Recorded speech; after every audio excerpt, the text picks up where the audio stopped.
The UN was established to ensure that the nations of the world would never again engage in another world war. As a neutral country, we had a second wave of Irish soldiers to be sent into the Congo. Jesus fucking snake! The compound is a joke. We're wide open. They would never dare attack United Nations company. You've never been in battle. Do you have a plan? Just to pray there's no need for us. Save us from narrow land, from Attack! of every ocean star.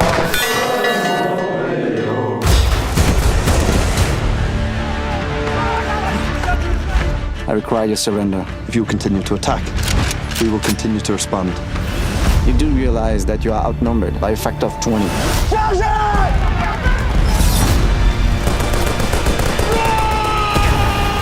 hanging us out to dry. We need reinforcements. There are larger things here at play than you can possibly imagine. I don't give a damn about the larger things. Tell me what I'm supposed to do. We each have our part to play in history. Yours is happening right now. They're coming!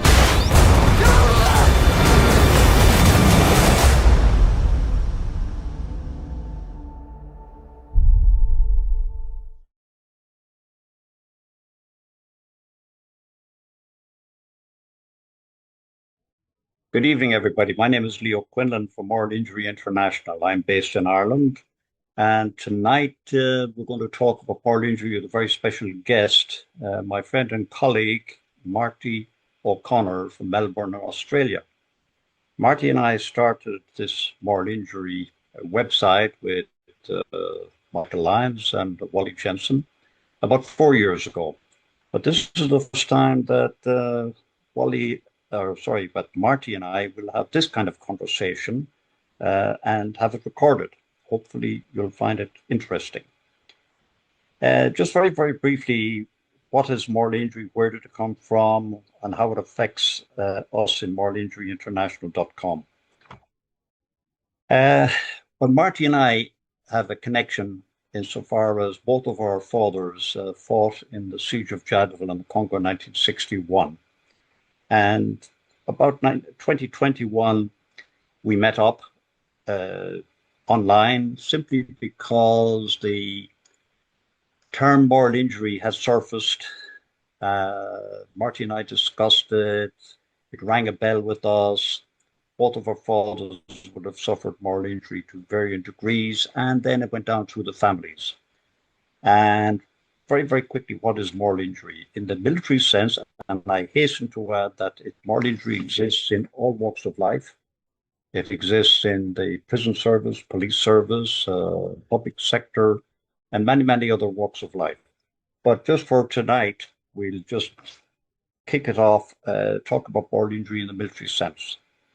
And very, very briefly, moral injury occurs when soldiers suffer some traumatic experience and are then betrayed by higher authority, by the bosses, in other words.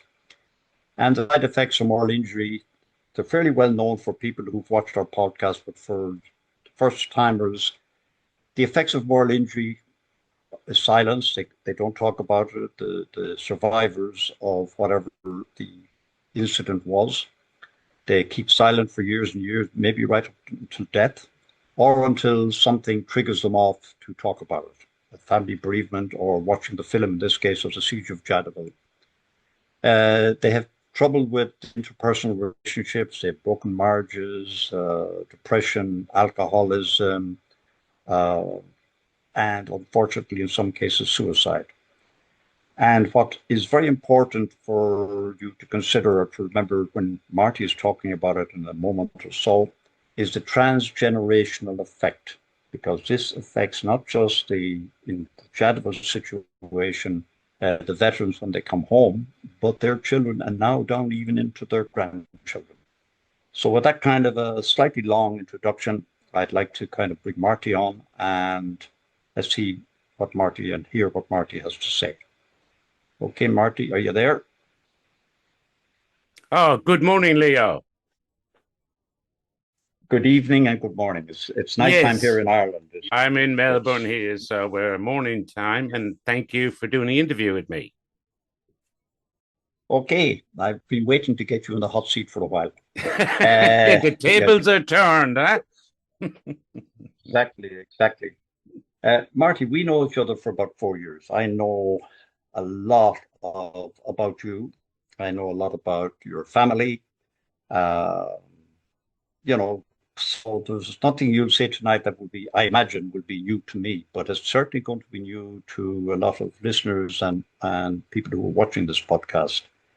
Um, I suppose the best way is for me just to remind people that in December 1961, a company of the 35th Battalion, 155 of them, all returned from the Congo. They came back, and initially they were hailed as heroes. There were civic receptions in every town and village that they came from. I remember the one in Athlone for my own dad and his troops when they came home. Yeah. And then about 6 or 8 months later, everything kind of died off and they were ignored, etc., etc. We won't go into the reasons why.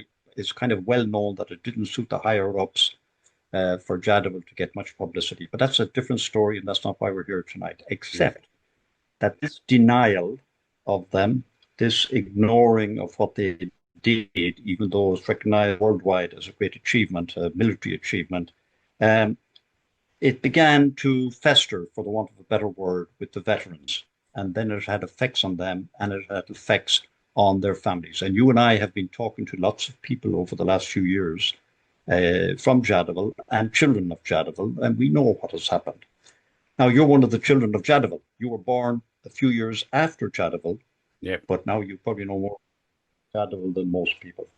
So if I can hand it over to you now to tell us what it was like when you were growing up, as much as you want to tell us, and the transgenerational effect, and I'll leave it to you to talk now. Thank you, Leo. Yes, indeed. I was born on the beautiful Curragh Camp in County Kildare. I was born in the Army Military Hospital there in 1961. Grew up at a lovely there. Obviously, my dad wasn't. I didn't. I was after a Jadotville baby, as you said, and we had a great life. I loved, especially the people on the Curragh Camp. I loved the whole thing about the army, everything like that. But then to throw a little damper on it, in reality, is that when my dad came back, and my mom told me this later in life, but when he came back from Jadotville, he was a very damaged man. And I think every time he went overseas, it was replaying in his head. So there was a lot of violence, Leo, a lot of torture, hunger, starvation, marital rape within the family. There was a lot of that went on. And then as it went on, and then I understood what moral injury is, it gave me a whole new perspective. You know, my mom attempted murder, suicide on us children at least 6 times. And I use that word very lightly, at least 6 times. And God love her. But I go back to even us children, and we've used this word on the show before. There was no duty of care to the men that came back from Jadotville, first of all. And I've spoken to them. We've interviewed people. I know a lot of the family members. They were called cowards. They were disgraced for doing their job. But then what happens is, in moral injuries, when that happens to them, they come home and they basically bring war home. They go home and they take it out on the family. And then that runs through the generations of it. Okay, Marty, can I, just for listeners and viewers, to say that they come home and take it out on the family. 155 came home.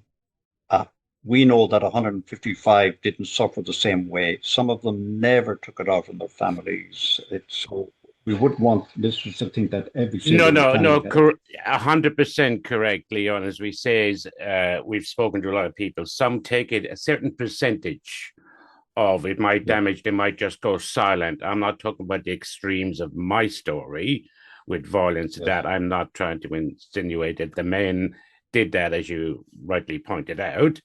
it's the fact that they suffered in different ways, as you've said. Yeah. They're like alcoholism, loneliness, suicide, mental homes. They are their own. But I look at from the transgenerational, and if you investigate how many wives took their own lives over it and still live with that, some of them, is that's where I'd be speaking, Leo, and from how it affected my family and myself. Yeah. Okay. So without asking you to go into too many gory details or anything like that, you've kind of indicated very strongly that there was violence there and there was hunger. And I know from what you're saying, there were times that there was not much money to go around and so on and so on and so forth. Obviously, this had effect on you as a youngster growing up and your older and younger siblings. I don't know what you'd like to tell us about that. And as you came to adulthood and you went to Australia, how it might have affected you and continues to affect you and your siblings. If you want to tell me anything. It does, Leo. Of course it does. It runs in, as I go back to what we're talking about, just the soldiers, but the transgenerational, whether it's the wives, which I believe the wives went through as much as the men in a different fashion, is that they suffered. And I only realized it when I met you and realized what moral injury was when I was doing my book. And I was able to, I mean, I spoke out about it, but speaking it out openly about it, that helps people. I look at my mother, and God love her, sure. Back then, like, the army was our life, you know, and you went by the army rules. She couldn't leave my dad.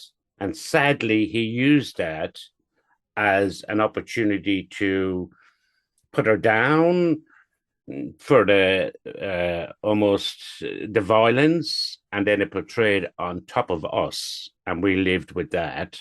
But with saying that, I realize now that with my dad, he came back damaged. And Leo, I say this, and for your listeners, is that duty of care is not just to the person, whether it's a soldier or a police officer or a paramedic, it's to the families.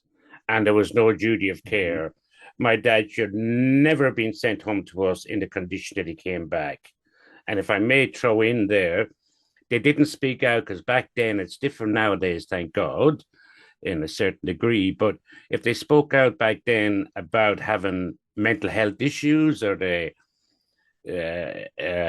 suffered any kind of stuff, they were straight away, you were kind of put, you stayed where you were. There was no chance of promotion or going overseas and stuff like that. Mm-hmm.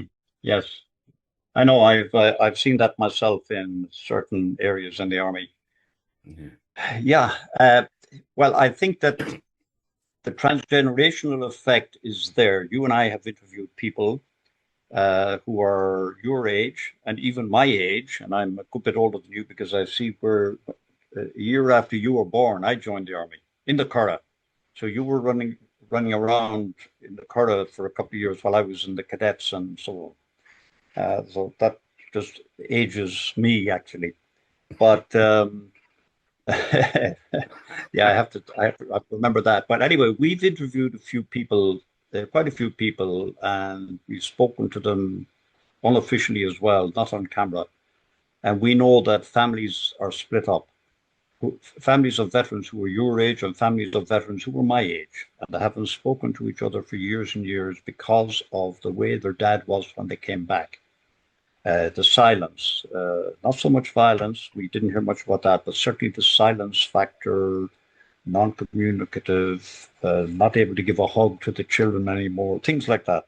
You know, and the transgenerational effect was always present.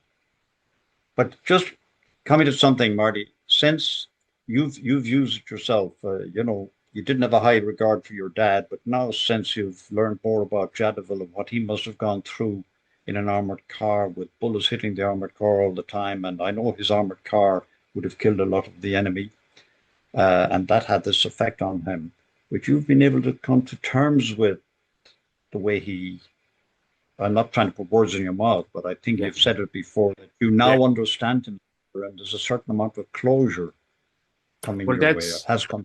that's a very good double whammy question and answer at the same time. Is absolutely, Leo, is, and not just him, if I may include that everybody knows Matt Quinlan, who served there, a young chap, and he came to Australia, and I had permission to talk about this, and he came to Australia and ended up taking his own life years later, even though he lived a good life up to the age of 48.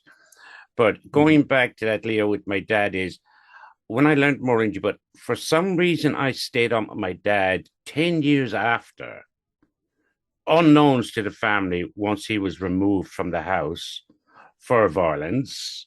We lived on the Curragh Camp till I was 17. That's all I knew. And then we moved to Naas after his 21 years service. And my mum believed things would get better, but they got worse. The violence was, and the older I got, the less I was willing to tolerate it. You know, as a youngster, I wouldn't say encouraged, I'd use probably your words a little gurrier. I would get them to my dad, if he wanted to cause trouble with my mom or my siblings, I automatically, and it kind of built into my head, Leo, is I accepted beatings. And this sounds a crazy word. I've used the word I look forward to them, but I certainly didn't look forward to them. But what I mean by that is it's so much easier to take a beating, but you watch your mother or your siblings getting hurt and you can't do anything physically because your dad's older, and that's where moral injury comes in, because I loved my dad and I couldn't believe that he would do that to us. So it was a double whammy. And at the age of 5, I pulled my hair out. I'll flash a photograph up there, bold Marty. And all of us, all the family, I only speak for myself with the consultation with my family, but we all suffered badly. And my poor mother, I mean, with the suicide and what she went through and beatings, and she was a very religious woman. She was to be a nun, basically. That was her ambition. She did lie, Leo. She said she had sex with my dad once, but I've proven that wrong. Okay, so that was kind of our life, but I think I can speak out for everyone, especially we all suffer from it in certain degrees. Some suffer more, some suffer less. But I've learned through moral injury. Yeah. That's why I moral injury is, I forgive my dad, which is a very unusual thing to say for someone that used to tie your hands behind your back and beat you, you know, or do other stuff. I'm not going to go on. Your listeners don't need to hear this in detail.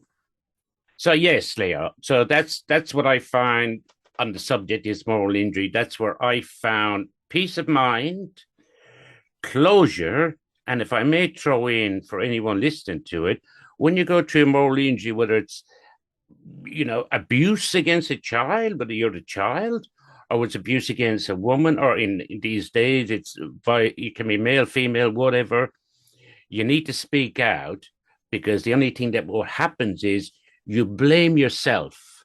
And as a child, I blamed myself for what my dad, we all did, for what he was doing to her.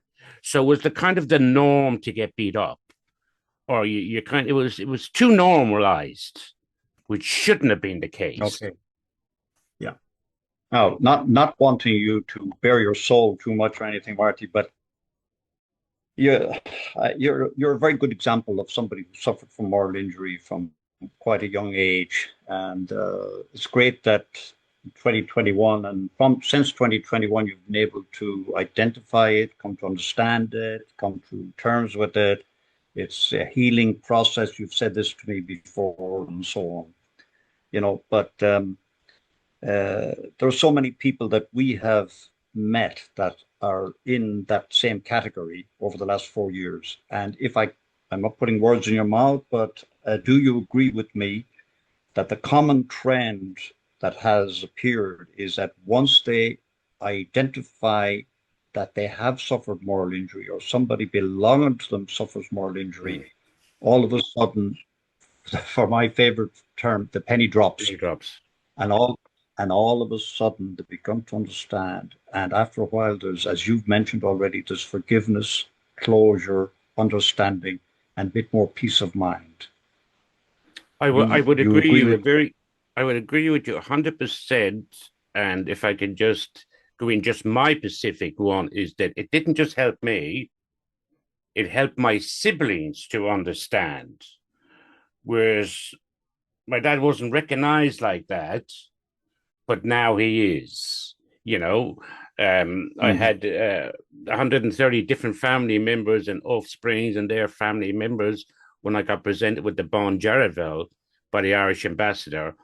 That was an amazing time because it's got emotions. And as you know, I've marched in Anzac Day, and if I may indulge and walk down, and obviously with my mum, and I'm wearing the medals, and I look up, Leo, and there's all these 32,000 people waving Irish flags, and I'm walking down, I'm wearing the medals, I'm walking down, I looked up and I said to my dad, "What do you think?" He said, "Good man, Marty, you stole my license when you were 17. Now you're taking my medals." And I looked up at my mum and she said, "Good on you, Marty, but remember one thing." She said to me in my head, she said, "Is you wear those medals for all of us because we all earned them." That's a lovely way of putting it. That's a nice way to put it. Yes. Yeah. So that's why I wear them very proudly. Yeah. Marty, okay, without going too much more into your particular situation, because I think everybody's got more or less the gist of what you want to say, would you like to say anything about other people that we have met, have suffered, not by name, instances? Like I will start off for listeners. You're not just an isolated case. There's another Jadotville veteran who tried to kill his children with a pistol, okay? And as you know, one of his daughters talks to us regularly, and that veteran in Jadotville was only 17 years of age, and he did a very brave thing and recommended for the highest medal award in the Irish Army, Military Medal for Gallantry. And his wife, whom I think is about 84 years old now, remember a few years ago, she told us about the experiences living with him, the beatings, etc., etc.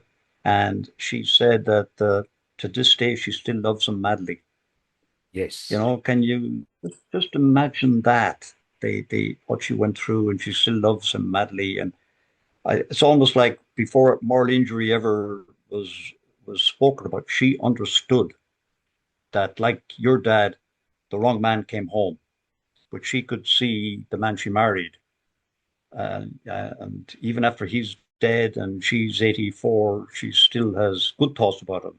Isn't that a lovely way to end up rather than the opposite? I think that's beautiful, and you triggered in my head there, Leo's. My mom did, and as you mentioned there, and for the listeners, my story in my book that comes out is called "They Sent the Wrong Man Home." And even though my mom's passed, she came up with that name because I asked her, "Why did you stay with him?" She said, "Marty, I loved him. I loved him in his army uniform. I loved everything about him, but they sent the wrong man home." She wanted to have a relationship, but he came back I used the word, he came back damaged, Leo. He did. Yeah. And answer your question with and the podcast is there with Geraldine, I have permission, and Elizabeth, is this, yes, they went through family life. I've spoken to a lot of others, I'm not going to mention names, but they suffered a lot. And going back to the transgenerational, there's a lot of family members out there that are suffering. And I'm talking about I'm fine. I've realized what it is, and I have no problem now because through moral injury. But the fact is, there's so many living out there now that, and I mean, I'm talking about the kids of and I'm sure the men as well, that there's just no closure for them. But I would recommend that anybody out there that's a family member, the best way to do it is to talk to each other about it, because everyone has going back to you, as you say, Moral Injury International, silence. The beer's not going to do it for you. That's not going to give you answers. Cigarettes are fine, but you can't live in silence. Yeah. We always trigger things off in each other's minds, Marty. A couple of things that trigger off the silence bit.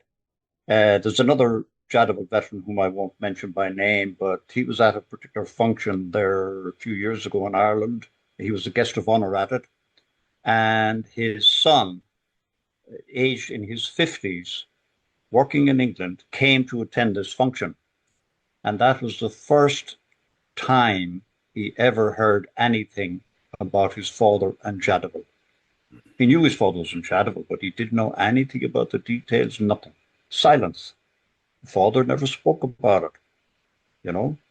The second thing that triggered off, came into my mind that we're talking about the Irish Army, but you know, and I know from discussions with the Australian Army, with the American Army, I do with the British Army, it's exactly the same in all the armies. Yes. Exactly the same. Yes. They suffer, they come home, they're forgotten about, no duty of care, moral injury sets in. And for listeners, moral injury is akin to post-traumatic stress, but different to the extent that it's more of an injury to the soul. Very hard to diagnose it. It's not very obvious, and it's an injury to soul, and people hide it inside all the time. Well, I'm not qualified to say what it is, but I can just speak, and to your listeners, to speak is to say that once you understand moral injury, you don't feel isolated. And more importantly is, which I was alluding to earlier, is you don't feel guilt. So you can actually, once you understand what your past was, you can move forward. And moral injury explains that. Well, it certainly did it for me. And as I said, members, and I've spoken, I've done interviews with Australian police officers, Dallas police, psychiatrists, nurses, celebrities, and there's all one common thing. They all have a certain degree of moral injury once you understand it. Yeah, that's true. That's true. It's for you and I, it's been a kind of a roller coaster for the last 4 years in what we've learned about moral injury. And just again for listeners, I heard this from the U.S. Army War veterans over in Pennsylvania. And I think it was by January 2021, and around, I think it was a month or so after that, you and I started talking to each other, meeting each other like this. And, it's been a roller coaster. We've learned an awful lot. And that's why, while we're not absolute experts, and again, just for listeners, we're not putting ourselves out as being experts. What we're trying to do, and Marty and I talking tonight are trying to do, is do one mission only, that is to raise the awareness of moral injury, so that somebody, listeners and watchers, viewers might say, that's me, or that was my father, or that's my brother, or something. They might recognize it in themselves or somebody else, and thereby might be able to get some help. And not only that, Leo, I can point out to our listeners as well, is that we've started this in 2021. We don't take money for videos. They can be used anywhere for educational. We're not a non-profit. We are purely self-funded. So that's why when we speak to people, we want them to know that every time you speak out, you're actually helping someone else. I found, Leo, just off thing is, and you've done interviews, and how would you answer this one? I throw one back, is I found every person I've interviewed from, and a lot of authors too, which I've got up at the back, Ray Lane, Christy Fleming, Tracy Conley, Karina, Will, there's Sean Hempsey, but I find every time I talk to them and it goes into moral injury, is that you find a new friend. Yeah. Like you tell your story, and as you said, there's one thing that drops them and go, oh, maybe my dad wasn't yeah. And so can you move forward on that? Or like yourself now, Leo, I'm throwing a little bit back at you. You know you won't get away with it too easy. Is like you said with your dad. Now, your dad had an amazing job, and I use these words, I've used them before, but I want to emphasize it. And for listeners all over the world, as you'll see, look on the film on the siege of Jadotville. Now, Leo's dad, in his own right, he's done in the army, and a great painter, may I say, is your dad had the responsibility of bringing home those 155 men, but by doing what he did and not using, he could have got them all to fight till they were all dead. And maybe some people would have liked that. He didn't. He brought them all back home. As we've spoke before, we've done our research, and including myself, I've given it a good share. And to my family, there's nearly 10,000 offsprings of those men. That's right.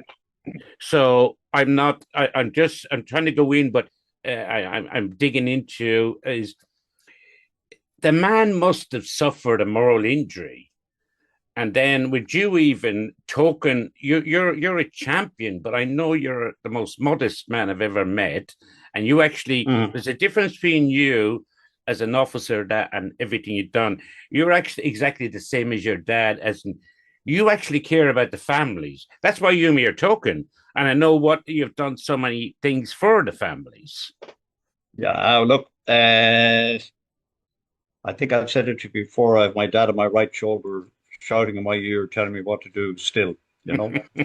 Yeah, but anyway, look, it's a certain feeling of duty that we should be doing something for people, and not just Jadotville people, but because we're into this thing, for people in all walks of life. And for the listeners too, I suppose we have a kind of a figure. How many people do we reach? We reach something like 21 million people. Now, we like to emphasize, to be careful about it, we don't have 21 million followers. We reach 21 million people because when we put it up, you do all that, Marty, and that's the NASA space station that you're sitting in with all the along you, you know. When you put something, it bounces to the next one, and it goes to a lady in America who's got 6 million on her moral injury platform, and whatever this interview with you now will go to her. 6 million of her people will listen to it, and so that's how we have a wide reach around the world of almost 21 million people now. And that's what I mean. We broadcast to 21 million people. And the thing is, what I'm saying, it's early, is all these family members, whether it's, as Leo just said there, it's not about just, we're talking about police, we're talking about in all walks of life, basically, is the best way to start, speak to a friend. If you think there's something wrong with someone, speak to a friend and just let them talk to you. Have a chat. You know, you don't have to, as we say, you don't have to go for a beer. You know, you can just go around and see them. But the more it spreads by people, and I go back to family, and especially because we're talking about army families and police and everything, but the army families, if I could just finish off with a message, Leo, is don't spread the word and be proud. And I am proud of my dad for what he was asked to do for his country without getting anything back for it other than a medal. Well said, Marty. Listen, it's been a funny kind of I wasn't interviewing you so much as chatting with you, and we got your story, but we branched out in other things, just as things were triggering off each other, you know.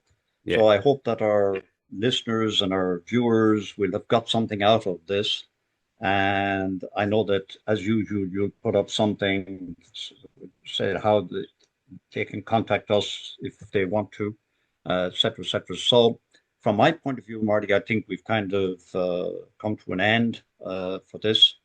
Thanks very much indeed. And thanks for the last 4 years, by the way, of putting up with ideas that I've thrown your way. And thanks indeed for all the support. So leaving the last comment for yourself, Marty. Now, all I can say is, Leo, thank you. Thank you to Michael Lyons and Dr. Wally Jensen, is because there's no one person could do this. And what the beauty part is, and I'd like to say this, our only thing that we ever came into this, and I know we reach all these people, we're self-funded, is the reason we do this because it's nice to help people and it's nice for people to tell their stories.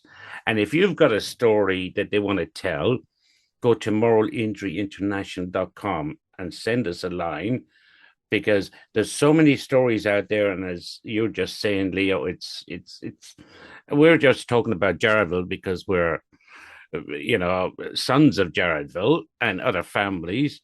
But we were talking about, you have Afghanistan. Listen, there's so much going on in the world at the moment, in Gaza especially, and my heart goes out to the people in Gaza.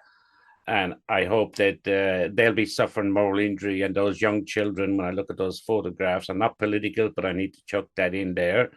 It's shocking. Yeah. Yeah. Leo. Agreed. Okay, Marty, listen, thanks for that. And we'll talk again. So, as we do about 4 times a week. Yeah. So, Marty, thank you very, very much. No. I know that it might not have been that easy for you to say some of the things you did say, but much appreciated. And you take care of yourself. God bless. Well, Leo, thank you very much. And it's not only that, some of the stuff you talk about, but it's lovely, as I keep going back to, is talk to a friend, and you are indeed a friend. You lend your ears, and we've spoken many times. So I'll just close it up here for you. Okay. And so, listen, there's lots of other stuff. And even if you want to know about Jadotville and other people that we've interviewed, if you go to moralinjuryinternational.com, as I repeat myself, and then you can, and we do life stories with Marty, musicians, everything like that. Anyone with a story, contact us. And Leo, it was a pleasure, my friend. You take care of yourself, Marty. Okay? Thank you, Leo. God bless you. Okay, God bless. cheerio. Bye-bye. Bye. Bye.